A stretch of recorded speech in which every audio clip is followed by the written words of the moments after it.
स्वागत है दोस्तों आप सबका। आज की इस वीडियो में हम चर्चा करने जा रहे हैं चैलेंज सीरीज़ 10वीं। इससे पहले 9 चैलेंज सीरीज़ में दे चुका हूँ। इसमें हम भारतीय राज्य व्यवस्था के महत्वपूर्ण प्रश्नों के बारे में चर्चा करेंगे और इन प्रश्नों के इर्द गिर्द जो भी तथ्य हैं हम उन पर भी चर्चा करने की कोशिश करेंगे दोस्तों। तो चलिए बिना कोई देरी किए हम शुरू करते हैं।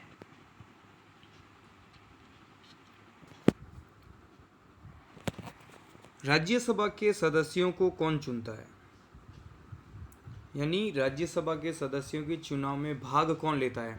दोस्तों आप अपना आंसर दीजिएगा और हर प्रश्न को आप 1 नंबर मान के अपनी मार्किंग भी कीजिएगा कि आपके 10 में से कितने सवाल सही होते हैं। राज्यसभा के सदस्यों को कौन चुनता है ये आपको बताना है, यानी जो कौन लोग वोट करते हैं उनके सदस्यों के निर्वाचन में। इसका सही उत्तर है दोस्तों विधानसभा के निर्वाचित सदस्य। जितने भी राज्य हैं उन राज्यों की जो विधानसभाएं हैं और दोस्तों केंद्र शासित प्रदेश की भी विधानसभाएं, उन विधानसभाओं के जो निर्वाचित सदस्य, सभी सदस्य नहीं, निर्वाचित मतलब जो चुने गए हैं वही सदस्य अपने अपने राज्यों को जो आवंटित सीटें हैं राज्यसभा की, उन सीटों के लिए वो प्रत्याशियों का चयन करते हैं। तो और ये जो निर्वाचन है राज्यसभा के सदस्यों का, ये राष्ट्रीय निर्वाचन आयोग करवाता है। अगला प्रश्न है दोस्तों, भारत में पहली बार राष्ट्रीय आपात की घोषणा हुई उस समय भारत के राष्ट्रपति कौन थे, यानी जिस समय भारत में पहली बार राष्ट्रीय आपातकाल लागू किया उस समय भारत के राष्ट्रपति कौन थे। पहली बार राष्ट्रीय आपातकाल लगा था दोस्तों चीन के आक्रमण के समय, अनुच्छेद 352 के तहत। आपको बताना है उस समय भारत के राष्ट्रपति कौन थे।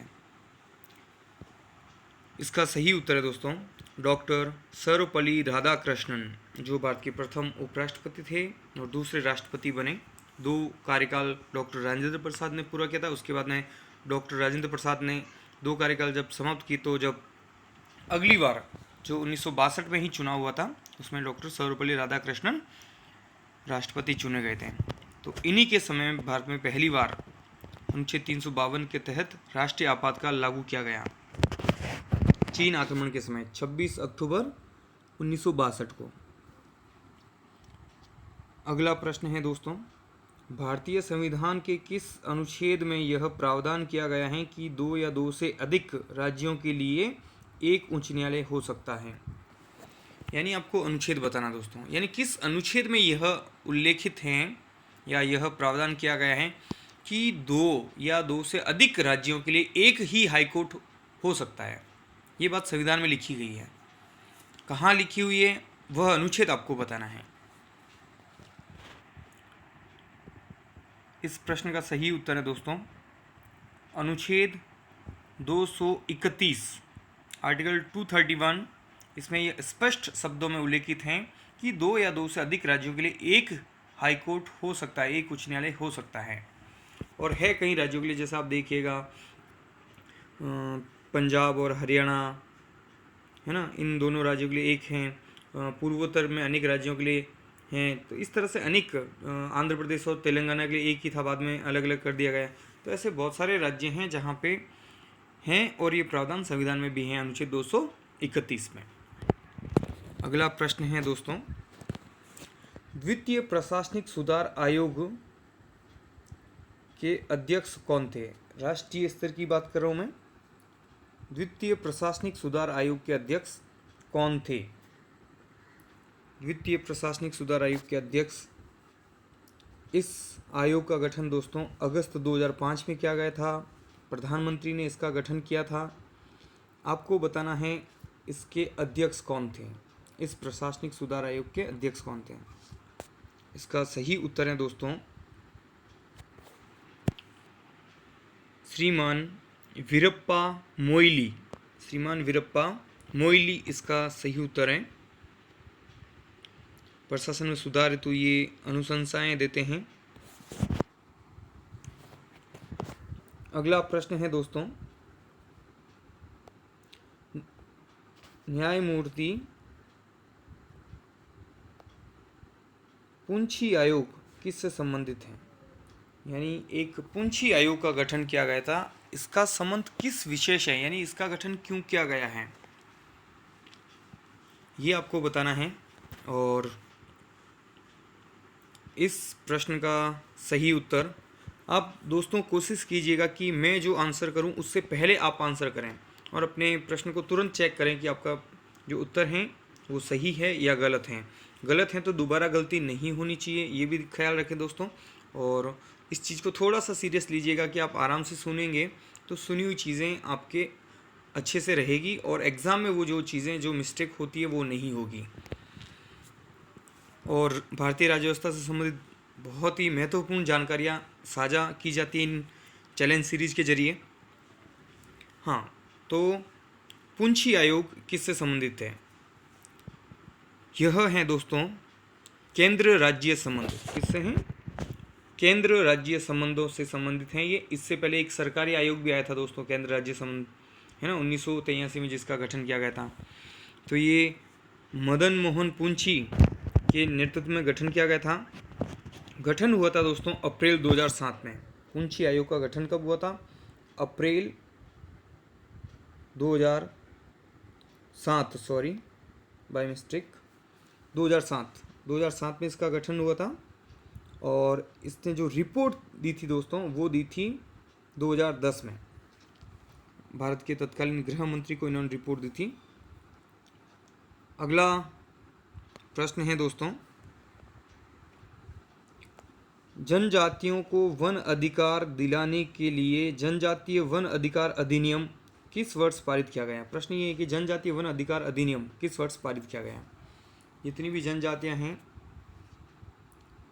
जो जमीन, जल और जंगल की बात करते हैं, उनके अधिकार हैं, उनके अधिकारों की सुरक्षा के लिए यह अधिनियम भारतीय संसद द्वारा पारित किया गया है। प्रश्न यह है कि यह अधिनियम पारित कब किया गया भारतीय संसद के द्वारा? इसका सही उत्तर है दोस्तों सन 2006। कब किया गया? सन 2006 में जनजातीय वन अधिकार अधिनियम पारित किया गया है। अगला प्रश्न है दोस्तों, राष्ट्रीय भाषाई अल्पसंख्यक आयोग का मुख्यालय कहाँ है? राष्ट्रीय भाषाई अल्पसंख्यक आयोग का मुख्यालय कहाँ है? इस प्रश्न का उत्तर आपको देना है। इसका सही उत्तर है दोस्तों उत्तर प्रदेश का एक बहुत ही प्रसिद्ध नगर है जिसका हाल ही में नाम परिवर्तन किया गया है। पहले नाम, बिल्कुल आप सही जा रहे हैं, आंसर करें। पहले नाम इलाहाबाद था, वर्तमान में नाम उसका प्रयागराज कर दिया गया है। तो राष्ट्रीय भाषाई अल्पसंख्यक आयोग का मुख्यालय जो है वो प्रयागराज में है, प्रयागराज उत्तर प्रदेश। अगला प्रश्न दोस्तों, राष्ट्रवादी कांग्रेस पार्टी, रांकापा भी बोलते हैं, एनसीपी भी बोलते हैं इसको शॉर्ट में, इसकी स्थापना कब हुई? यानी एनसीपी की स्थापना कब हुई? यह जो राजनीतिक दल हैं ये महाराष्ट्र में काफ़ी सक्रिय हैं। पहले कांग्रेस के साथ मिलकर गठबंधन में सरकार बनी थी। हाल ही में कांग्रेस, एनसीपी और शिवसेना तीनों की गठबंधन की सरकार चल रही है। प्रश्न ये है कि इस राजनीतिक दल की स्थापना कब हुई थी? इसकी स्थापना हुई थी दोस्तों 25 मई 1999। अगर आपने सही आंसर सन भी सही बताया तो आप अपना आंसर सही माने दोस्तों।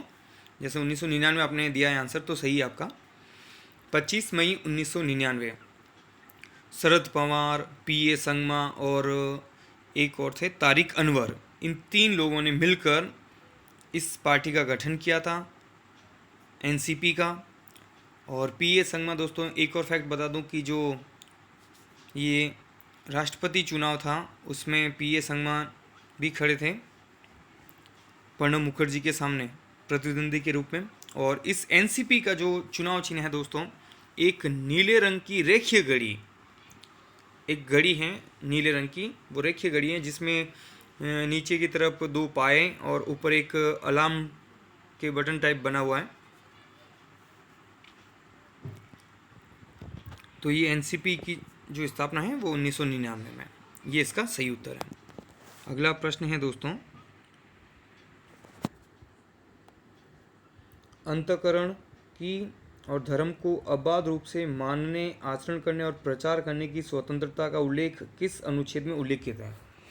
यानी भारतीय संविधान के किस अनुच्छेद में अंतःकरण की और धर्म को अबाध रूप से मानने की आचरण करने की और उसके प्रचार करने की स्वतंत्रता प्रदान की? और कई प्रतियोगी परीक्षाओं में ये प्रश्न बार बार रिपीट हुआ है दोस्तों, बहुत महत्वपूर्ण है ये। जो बार बार एग्जाम में आते हैं वो सवाल कभी भी हमारे मिस्टेक नहीं होने चाहिए, वो तो बहुत अच्छे से पता होने चाहिए। तो भारतीय संविधान के किस अनुच्छेद में है ये? भारतीय संविधान की भाग 3 में जो धार्मिक स्वतंत्रता का अधिकार है, अनुच्छेद 25 से 28, उसमें इसका उल्लेख है। और ये जो प्रावधान है वो अनुच्छेद 25 में है। अनुच्छेद 25 में ही स्पष्ट रूप से लिखा हुआ है कि अंतःकरण की और धर्म को अबाध रूप से मानने, आचरण करने और प्रचार करने की स्वतंत्रता है। लेकिन इसमें ध्यान रखना दोस्तों, प्रचार कर सकते हो, आचरण कर सकते हो, लेकिन किसी को जबरन जो है धर्म बदलने के लिए आप बाध्य नहीं कर सकते हो, ये आपका अधिकार नहीं है। अगला और आखिरी प्रश्न आज की इस चैलेंज सीरीज का, सर्वोच्च न्यायालय ने किस केस में एक समान नागरिक संहिता लागू करने का निर्देश दिया? तो यहाँ मेरा संदर्भ ये है कि सबसे पहले है ना, सुप्रीम कोर्ट ने सबसे पहले किस केस में ये कहा कि केंद्र सरकार को ये निर्देश दिया कि आप जो हैं एक समान नागरिक संहिता लागू करें? तो आपको उत्तर बताना है। ये आखिरी प्रश्न है दोस्तों। और एक समान नागरिक संहिता के बारे में मैं आपको बता दूं, नीति निर्देशक तत्वों में इसका उल्लेख है, अनुच्छेद 44 में। याद करने का बहुत ही आसान तरीका, एक समान अंक जैसे 44 हैं 4 तो अनुच्छेद 44 में एक समान अंक में समान नागरिक संहिता है ना, आप इजीली याद भी रख सकते हो। अनुच्छेद 44 में इसका उल्लेख है। और पहली बार जो सुप्रीम कोर्ट ने डिसीजन दिया था, या निर्देश कहेंगे, निर्देश दिया था सरकार को कि आप इसे लागू कीजिएगा, वो था शाहबानो वाद 1986 का। 1986 में शाहबानो जो केस था उसमें ये कहा कि एक समान नागरिक संहिता लागू करें। उसके बाद में भी और भी जगह टिप्पणियां करके उन्होंने, कोर्ट ने बार बार कहा है। जैसे कि एक और केस था सरला मुदगल बनाम भारत संघवाद, ये 1995 के आसपास का 1995 का केस है दोस्तों, सरला मुदगल और भारत संघवाद। इसमें एक बार फिर से जो है सेंट्रल गवर्नमेंट को कहा कि आप एक समान नागरिक संहिता लागू कीजिए। फिर 2005 में एक जनहित याचिका की सुनवाई हो रही थी, उस दौरान भी जो है सुप्रीम कोर्ट ने एक बार फिर से टिप्पणी की, केंद्र सरकार को निर्देश दिया कि आप जो है एक समान नागरिक संहिता लागू कीजिए। तो ऐसे सबसे पहले जो था वो शाहबानो वाद था। तो ये इसका सही उत्तर दोस्तों, शाहबानो केस 1986 का। तो आज के इस वीडियो में इतना ही दोस्तों। अगर ये वीडियो आपको पसंद आया तो आप इसे लाइक ज़रूर कीजिएगा, कमेंट में भी आप बता सकते हैं, और क्या सुधार की जा सकता है दोस्तों, जैसे आपके हिसाब से वो भी आप बताइएगा। और सभी दोस्तों को धन्यवाद देता हूँ जो कमेंट और लाइक करते हैं और हौसला बढ़ाते हैं। और आप अपने दोस्तों के साथ जो लोग तैयारी कर रहे हैं, पॉलिटिकल साइंस का अध्ययन कर रहे हैं, आप उनके साथ में भी शेयर कीजिएगा। बहुत बहुत धन्यवाद। जय हिंद, जय भारत।